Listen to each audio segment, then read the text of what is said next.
So how did you guys become the best band in New York City? We have no idea. We don't know how we became the best band in New York City. We have a lot of really great fans that voted for us. And we are. Yeah. So that made it easy. No, we just had a lot of people tell the Village Voice that we were the best, and they, had to say that we were the best because of all the overwhelming support that we got from different people. Yeah. That was a great answer.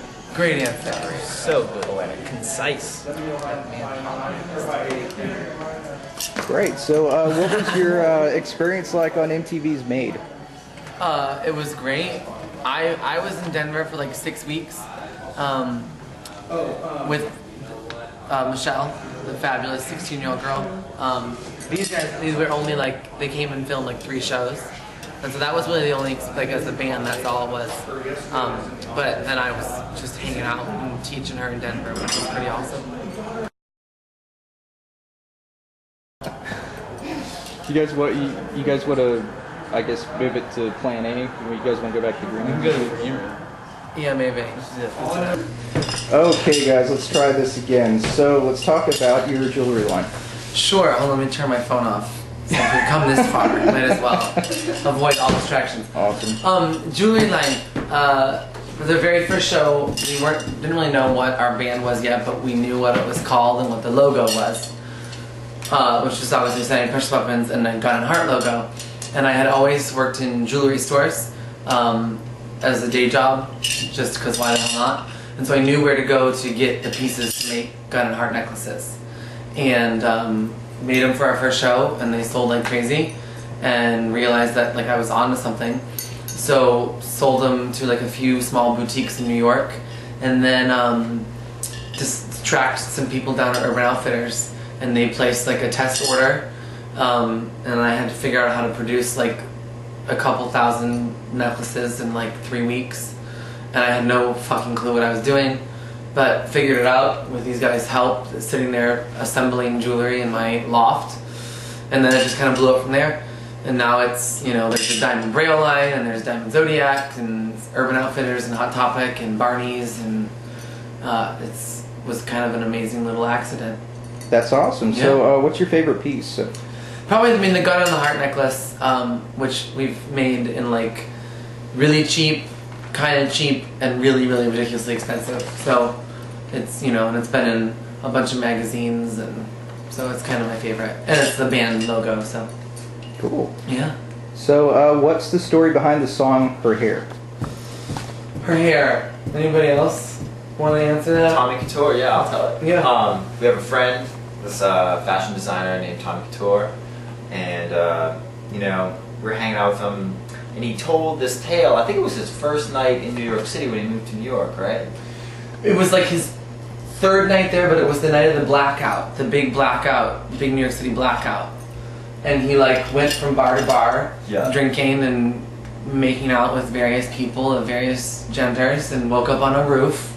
Naked. Completely naked. And he, at the time, he had a big curly afro that looked like his hair was on fire.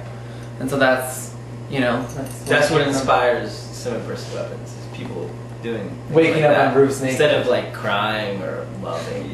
Yeah, no, fuck crying or loving. My last girlfriend. Yeah, getting obliterated and waking up on a roof naked is what inspires us.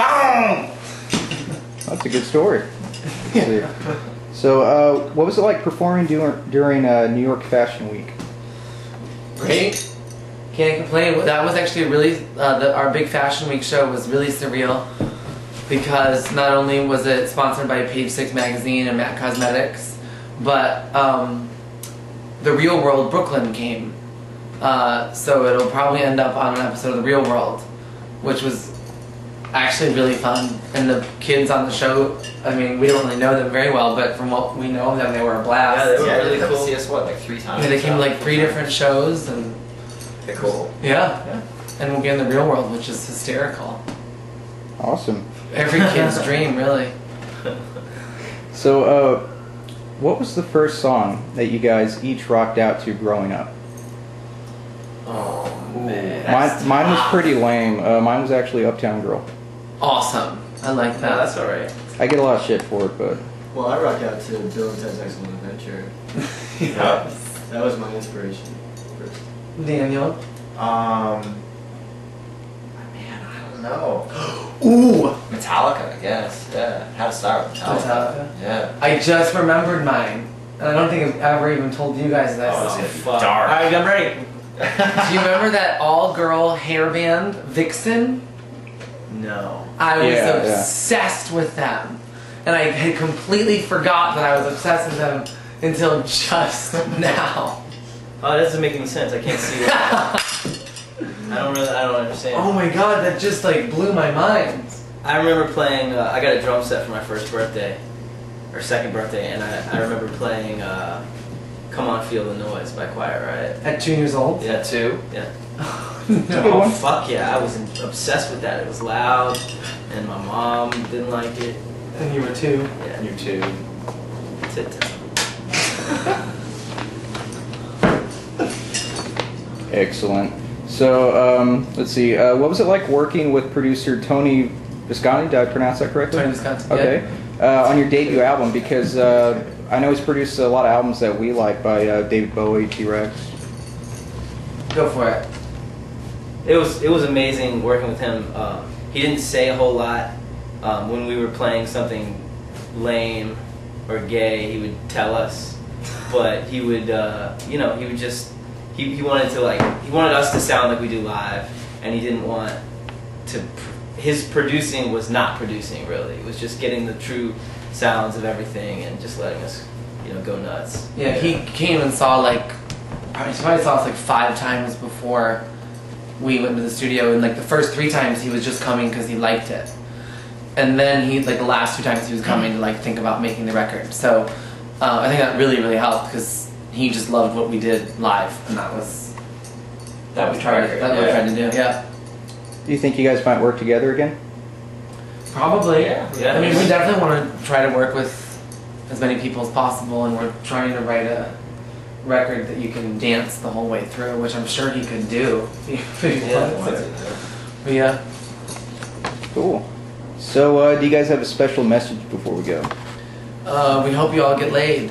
Yeah, and maybe we can help with that. Yeah. We hope everyone gets laid. We hope that we can help you get laid in many that means in many ways. And that people should like themselves more. That's important to us. Yes, and boom. Welcome. Boom. There's our tour manager, Sean. Can we Alright. help you? See what's going on. Oh, perfect. We're just wrapping it up, actually. You guys want to say bye? Bye, Sean. Later. Bye. Bye, John.